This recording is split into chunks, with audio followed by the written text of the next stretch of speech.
You know that feeling when you keep meeting the same person, yet they're in different bodies? Years ago, I sat down and actually pulled out my astrological birth chart. Then I pulled out my mother's, then my first husband's, then my second husband's. And you know what I realized?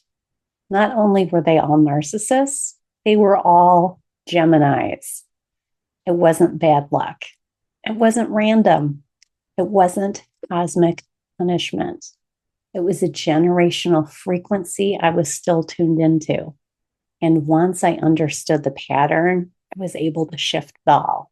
We are the mothers. We are the mothers. We are the mothers. We seek. We are the healing. We seek peace.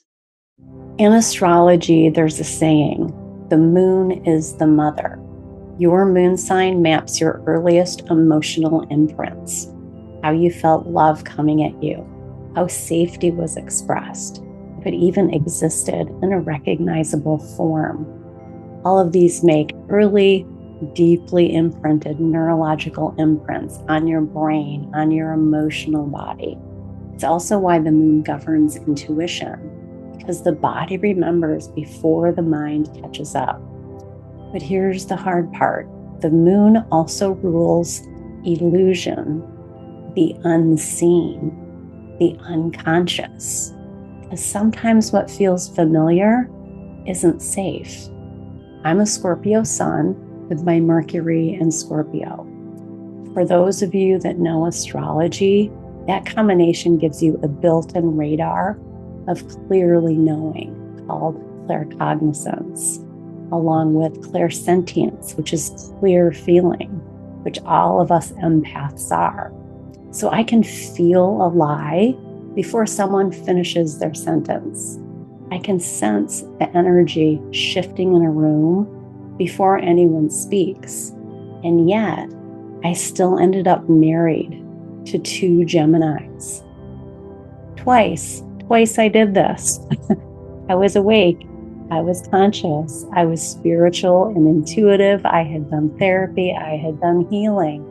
But this was still recurring as a pattern in my life because the Gemini shadow knows exactly how to confuse my radar with noise and words and charm and distraction.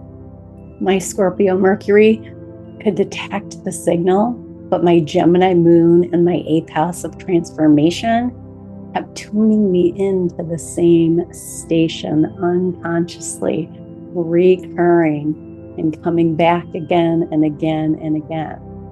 So I want to start with something vulnerable. For years after leaving abusive relationships, I asked myself, what did I do wrong? That question alone kept me stuck because the truth isn't that I did anything wrong. It's my nervous system had learned a familiar language in childhood with these deeply imprinted pathways and behavioral systems. So let me tell you about Gemini specifically, because this sign carries one of the most misunderstood shadow sides in the entire zodiac. The light side of Gemini is extraordinary. They're intellectually brilliant. They're curious. They're adaptable, quick-witted, communicative, able to hold multiple perspectives simultaneously. A healthy Gemini is a bridge builder. They're a storyteller, a thought partner who genuinely wants to understand you. But the shadow side of that, the Gemini shadow specifically, is where the narcissists live. The dark side of Gemini weaponizes communication itself. Words become tools of manipulation. They talk in circles until you can't track what's real anymore. They mirror whatever you need to hear so convincingly that you believe, finally, someone gets me. I'm understood. The Gemini shadow doesn't lie outright necessarily, but it bends, it refracts, it redirects, it twists, and it turns.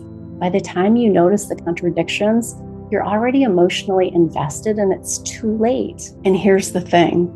Every sign in the zodiac has this duality. You don't need someone's full birth chart to start spotting the patterns. Just knowing their sun sign gives you their operating system. A Capricorn's light side builds structures that last. Their shadow controls environments and people through rigid authority. A Pisces light side holds mystical compassion. Their shadow dissolves boundaries entirely until you forget where they end and you begin. A Leo's light side radiates authentic warmth. Their shadow demands worship and punishes invisibility. A Cancer's light side nurtures unconditionally, but their shadow weaponizes guilt and emotional obligation. The point isn't the sign itself. It's the magnetic field that was programmed early in life through your own moon's original conditions. It's in your wiring. It isn't superstition, it's just plain old pattern recognition. Same tool intuition uses, just made visible through symbols we already know. So my Gemini moon sits in my 8th house. And for those unfamiliar, the 8th house rules transformation, death, rebirth, shared resources, and the deepest layer of psychological intimacy.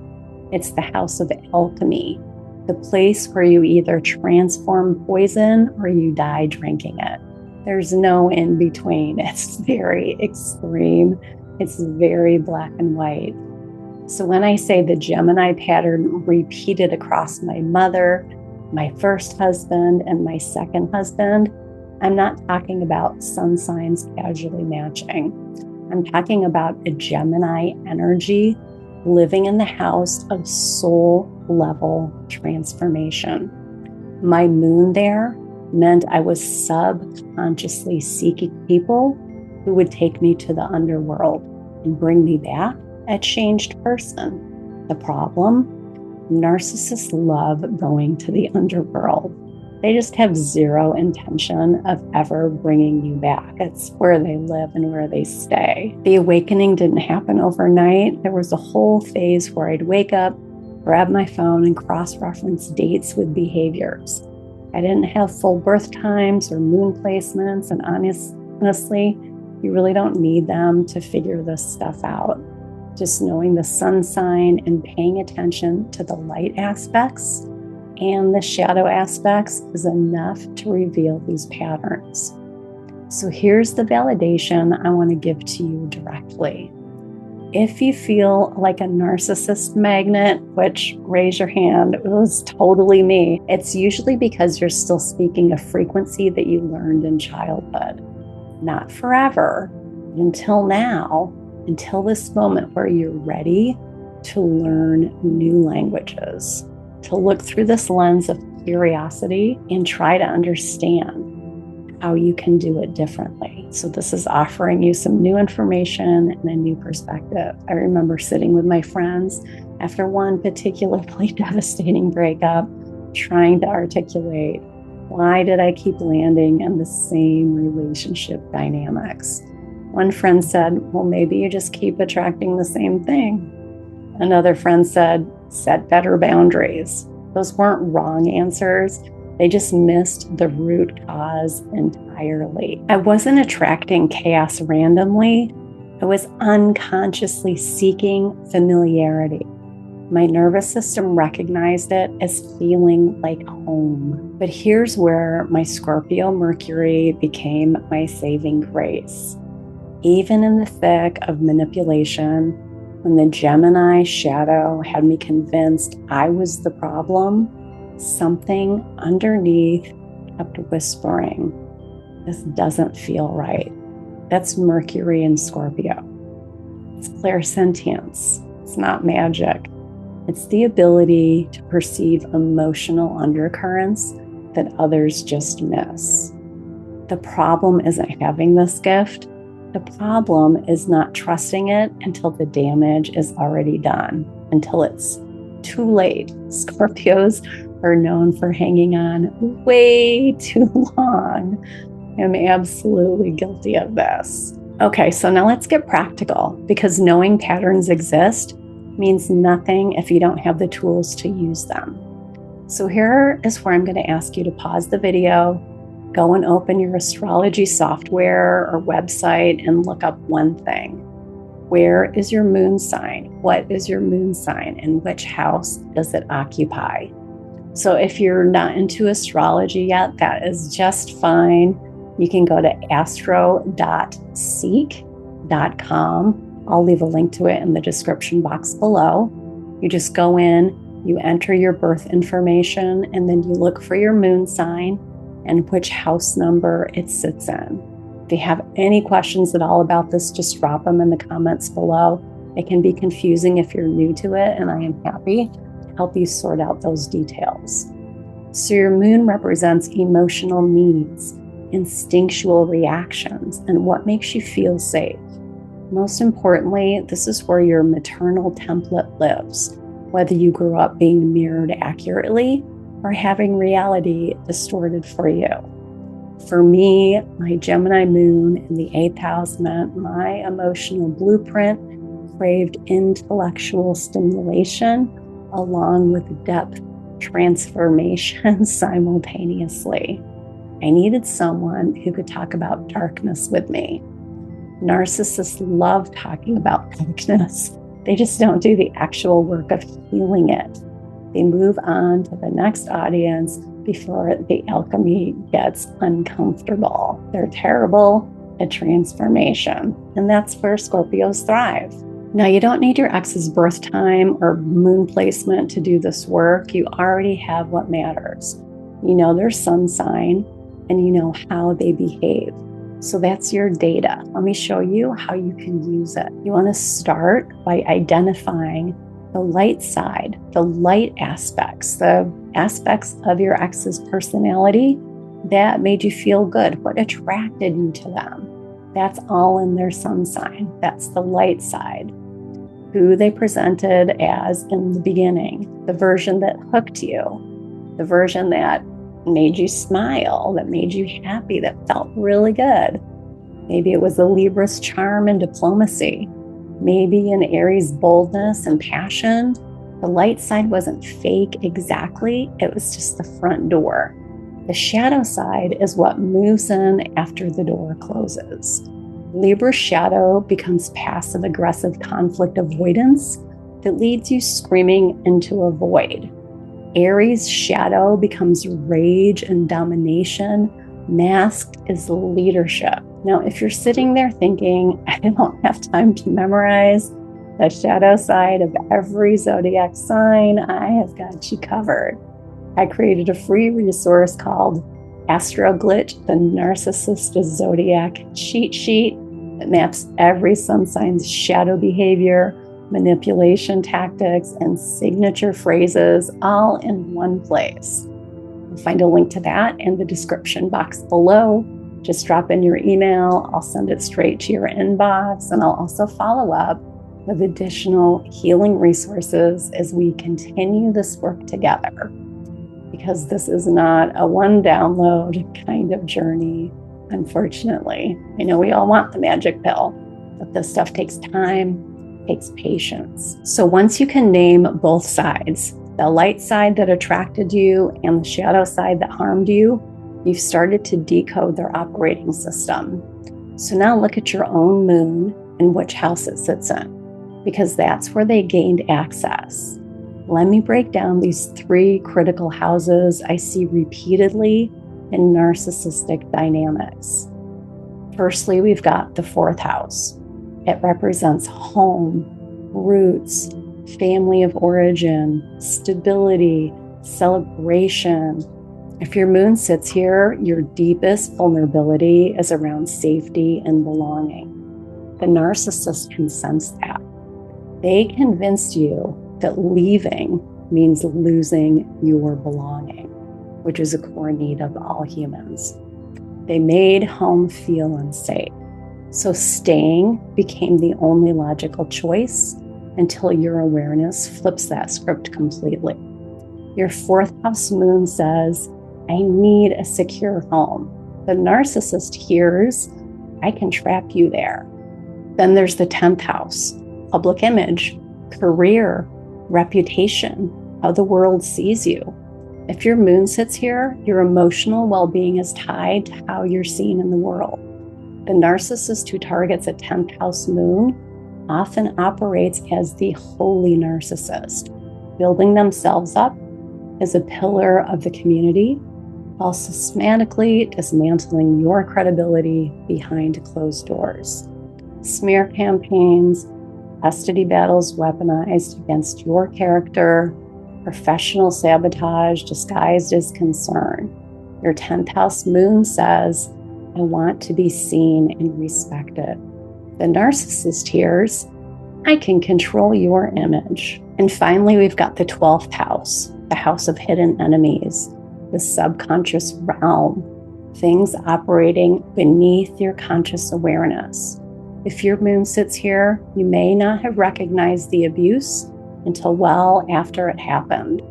Someone who isolates you slowly, convinces you that your friends just don't understand you, who suggests practices that disconnect you from support systems without ever physically restraining you.